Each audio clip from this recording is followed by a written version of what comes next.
GB News first launched back in June 2021 and managed to run smoothly without any breaches of Ofcom's broadcasting rules.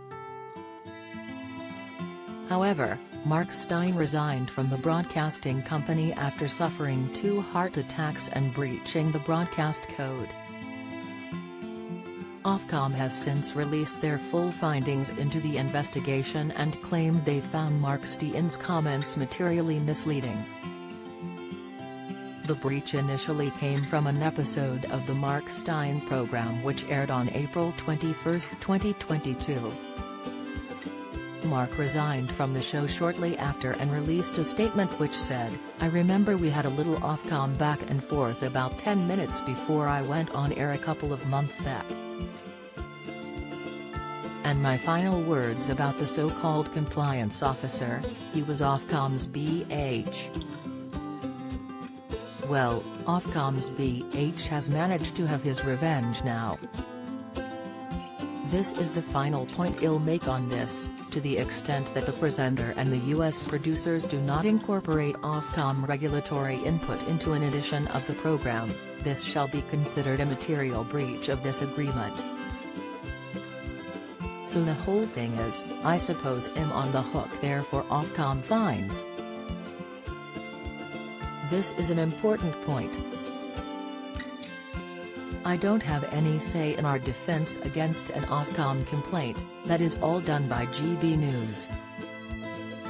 Ofcom has since released an update on the investigation into the breach and the comments which had been made.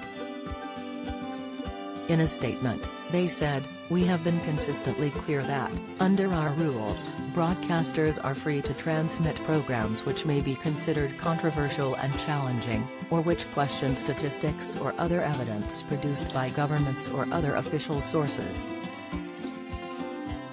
It can clearly be in the public interest to do so. However, with this editorial freedom comes an obligation to ensure that, when portraying factual matters, audiences are not materially misled."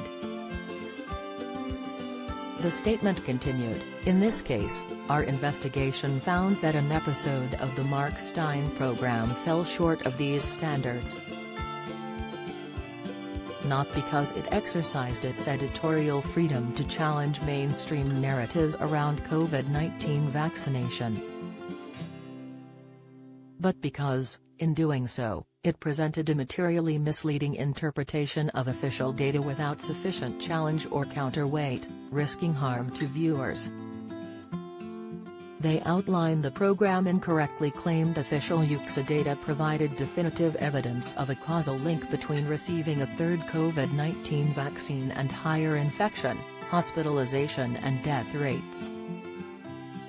Don't miss Endeavor's Roger Alum on Fred Thursday's Future After Final Series, latest, Sunday brunch viewers slam uncomfortable Crufts judge inspection, watch. James Jordan warns best skater may not win dancing on ice. Insight, Mark's material was materially misleading because of the way it was presented to its audience, the ruling stated.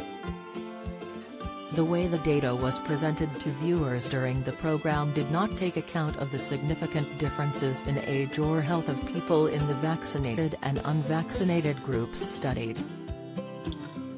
We also took into account the definitive way in which the misleading interpretation of the data was presented, and the absence of adequate counterweight or genuine challenge. The program also failed to reflect that the UXA reports made clear that the raw data contained within them should not be used to draw conclusions about the effectiveness of the vaccine. They concluded their statement by reiterating the misleading claims were broadcast as part of a factual program on a news and current affairs. Ofcom claimed the information could have influenced viewers to make important decisions about their own health. We concluded that the program was potentially harmful and materially misleading, in breach of Rule 2 of the Broadcasting Code, they said. The statements which initially sparked the investigation received more than 3,400 complaints about the GB News presenter, despite it only being the first breach.